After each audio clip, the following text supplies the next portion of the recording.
Hello everyone.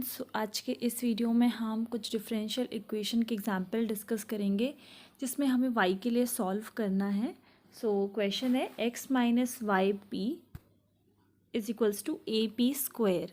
अब क्योंकि हमें y के लिए सॉल्व करना है तो सबसे पहले हम क्या करेंगे, जो इक्वेशन है उसको y इज इक्वल्स टू की फॉर्म में बना लेंगे। ओके, अब जैसे कि हमने आप देख सकते हो कि y इज इक्वल्स टू की फॉर्म में क्या आ जाएगा, x minus A P square by P. अब क्योंकि यहाँ पर जो p होता है उसकी वैल्यू क्या होती है, वो डिफरेंशिएट होता है y का x के रिस्पेक्ट में। तो यहाँ पर आप देखोगे कि जो p है उसमें भी y इन्वॉल्व है। तो इसका मतलब कि आपको क्या करना है, p की वैल्यू निकालनी होती है और वापस से इसमें पुट कर देना होता है। ओके, और अकॉर्डिंगली जैसी भी हमारी इक्वेशन बनेगी हम उसके अकॉर्डिंगली सॉल्व करते हैं। तो इस एग्जांपल में देखते हैं आगे। अब ये जो हमारे पास y है, अगर हम इसका डिफरेंशिएट कर दें x के रिस्पेक्ट में तो यहाँ पर क्या हो जाएगा, आपके पास d v by D x, जो कि किसके इक्वल है, p के इक्वल है। ओके, जब आप इसका डिफरेंशिएट करोगे तो यहाँ पर u बाई वी लग जाएगा। This will be u and v। u by V के बाद जब आप उसको थोड़ा सिंप्लीफाई करोगे तो आपको ये इक्वेशन मिल जाएगी फ्रॉम विच वी हैव। सो आप इसको भी क्या कर सकते हो, p पुट कर सकते हो, क्योंकि p is equals to D by D X होता है। और आप सबको इधर शिफ्ट कर दो, then D P by D x जो है कॉमन ले लो और ये वाली इक्वेशन जो है आपको मिल जाएगी। सिंपली कुछ नहीं करना, इस इक्वेशन को डिफरेंशिएट करना है x के रिस्पेक्ट में एंड सिंप्लीफिकेशन के बाद ये आपके पास आ जाएगा। नाउ अब अगर हम ज़रा से इसको ये जो हमारे पास d P by D x का कोइफिशेंट है a P square plus x, अगर हम इस इक्वेशन को इससे डिवाइड कर दें तो यहाँ पर जो कोइफिशेंट है वो तो 1 बन जाएगा और यहाँ इसमें जो है डिवाइड में चली जाएगी वो equation. A P square plus x जो है यहाँ पर डिवाइड में हो जाएगा। देन हम क्या कर रहे हैं, इसका रेसिप्रोकल जब आप करेंगे तो ये D x by d P हो जाएगा। बाकी की सारी चीज़ें इस तरीके से हो जाएंगी जब सॉल्व करेंगे।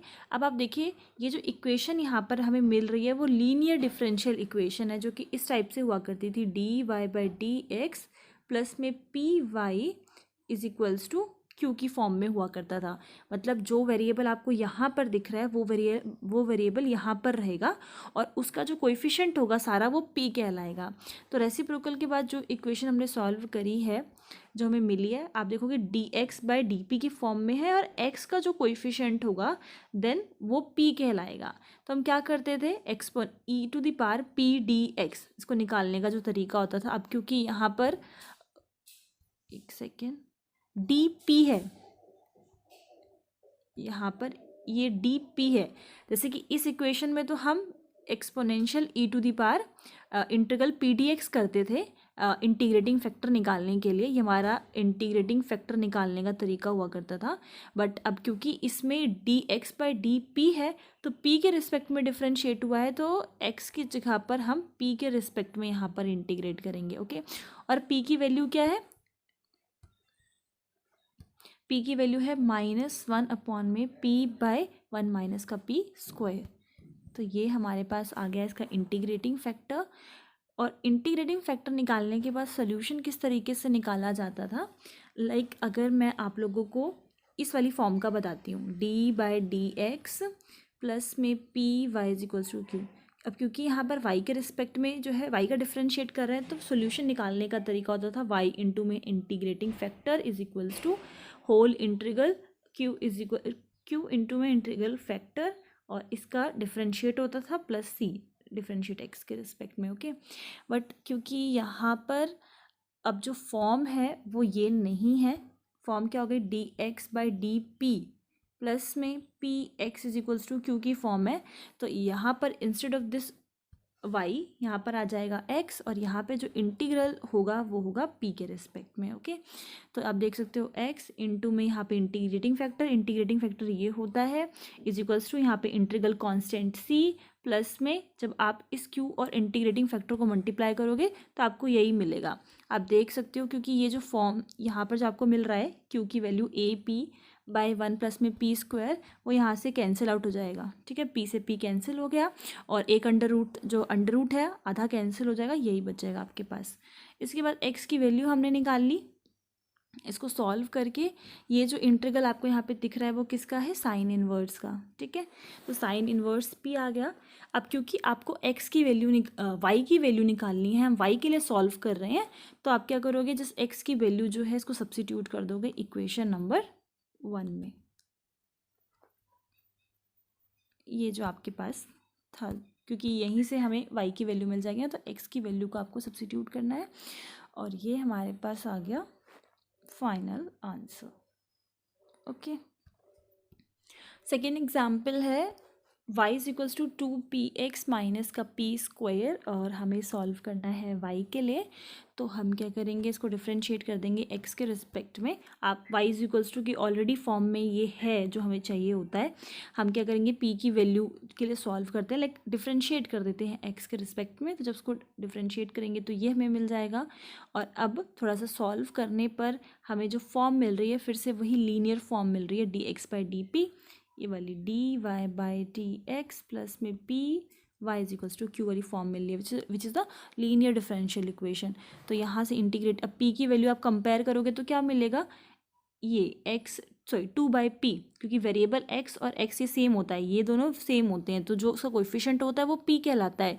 तो इंटीग्रेटिंग फैक्टर कैसे निकलता है, यहाँ पे आ जाएगा 2/p और p के रिस्पेक्ट में इंटीग्रेशन, तो ये आ जाएगा p स्क्वायर। देन सोल्यूशन निकालने का ये तरीका था, x इंटू में इंटीग्रेटिंग फैक्टर p स्क्वायर है आपका, और यहाँ पर हम क्या करते हैं, इंटीग्रल q की वैल्यू क्या है 2, और यहाँ पर आपका इंटीग्रेटिंग फैक्टर क्या है p स्क्वायर। ओके, तो इस तरीके से यहाँ पे हमें सॉल्व करना है। सॉल्व करने के बाद ये हमें x की वैल्यू मिल गई, और इसे हम पुट कर देंगे वापस से y इज इक्वल्स टू की फॉर्म, क्योंकि y के लिए सॉल्व करना है तो y इज इक्वल्स टू की फॉर्म में होना चाहिए, और ये आ गया हमारे पास y। थर्ड एग्जाम्पल है y is equals to 3x plus a log p। ओके, तो जो पहला स्टेप मैंने आपको बताया कि y इज इक्वल्स टू की फॉर्म में आप पहले इसको कन्वर्ट कर लो, वो ऑलरेडी इस क्वेश्चन में है, तो हम क्या करेंगे, डिफ्रेंशिएट कर देंगे उसको x के रिस्पेक्ट में। सो ये हो जाएगा dy/dx इज इक्वल्स टू, यहाँ पर आप u भी लगा सकते हो, तो 3x का डिफ्रेंशिएट 3 हो जाएगा, x का 1 आ जाएगा, और यहाँ पर क्या हो जाएगा a एज इट इज़, क्योंकि कांस्टेंट है, log p का जब हम करेंगे सो हमें क्या मिलेगा 1/p। ओके, और p का फिर से डिफ्रेंशिएट होगा किसके रिस्पेक्ट में, x के रिस्पेक्ट में, सो this will B dp/dx।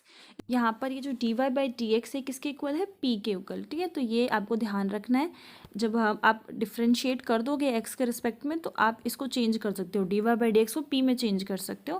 Then solve करने के बाद जब हमें ये मिलेगा, अब देखिए जो ये जो आप हम सॉल्व करके थोड़ा सा इक्वेशन को सिंप्लीफाई करते हैं डिफरेंशिएट करने के बाद, उसके बाद ये नहीं है कि सिर्फ हमेशा हमें हर केस में ही लीनियर डिफरेंशियल इक्वेशन की फॉर्म मिलेगी, सब में हमें डिफरेंट केस मिल सकता है, ज़रूरी नहीं है। जैसे कि इस केस में आप देखोगे तो बहुत ही ईजिली हम वेरिएबल सेपरेशन लगा सकते हैं, क्योंकि आराम से जो वेरिएबल्स हैं हमारे वो सेपरेट हो रही हैं। बट बाकी की जो अभी हमने फर्स्ट और सेकेंड एग्जाम्पल देखे, तो इसमें हमें ऐसी फॉर्म मिल रही थी लीनियर डिफरेंशियल की, इसलिए हमने वो वाला वे चूज़ किया। मैं आप लोगों को पहले भी इससे रिलेटेड जो है वीडियोस अपलोड कर चुकी हूँ, जिसमें मैंने वेरिएबल सेपरेशन के काफ़ी सारे एग्जांपल्स अपलोड किए हैं। तो अब क्योंकि यहाँ पर ऐसी फॉर्मेशन मिली तो हमने वेरिएबल्स को सेपरेट कर दिया, p का एक साइड कर दिया पूरा और x का एक साइड कर दिया। देन क्या करते हैं, इंटीग्रेट कर देते हैं इसको। इंटीग्रेशन के बाद हमें ये मिल जाएगा, यहाँ पर c जो लगा है वो क्या है, आर्बिट्रेरी कांस्टेंट है इंटीग्रेशन का। तो मैंने आपको पहले ही बताया था कि जब आप डिफ्रेंशिएट करते हो तो क्या है कि जो p की वैल्यू है वो हमने निकाल ली यहाँ से, और इस p की वैल्यू को वापस से फिर हम उसी यहाँ पर पुट कर देंगे, क्योंकि हमें y इज इक्वल्स टू के फॉर्म में आंसर निकालना है। So this will be y is equals to 3x minus a log, और वहाँ पे p था तो p की जगह पे जो हमने वैल्यू निकाली है p की वो यहाँ पे पुट कर दी, और ये इसका रिक्वायर्ड सॉल्यूशन हो गया।